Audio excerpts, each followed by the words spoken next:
میں نے ہوش کی آنکھ کھولی دارالعلوم دیوبند کے دارالفتہ میں۔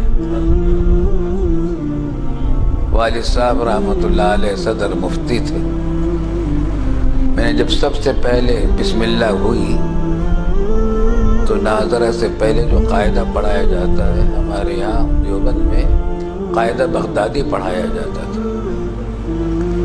تو وہ قاعدہ بغدادی کا آغاز دارالفتہ میں والد صاحب رحمۃ اللہ علیہ سے کروایا اللہ رب العالمین۔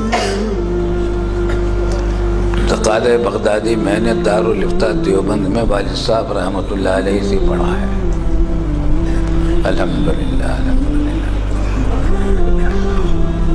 اور پھر 15 پارے دیوبند ہی میں حفظ کیے تھے۔ دیوبند میرا آبائی وطن ہے، آبا و اجداد کا صدیوں سے وطن چلا آ رہا ہے۔ ہمارے آبا و اجداد کی قبریں سب دیوبند میں ہیں،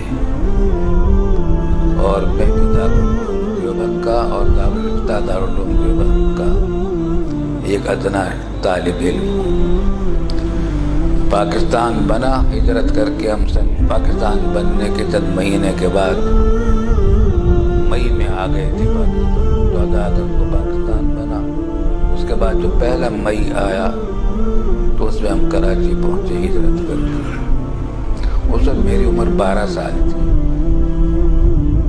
الحمدللہ بزرگان دیوبند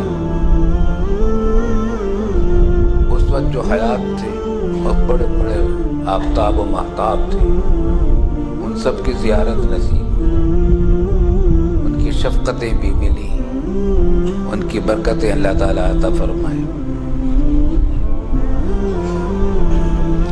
تو دارالعلوم دیوبند کا دارالفتہ بھی میرا وطن ہے۔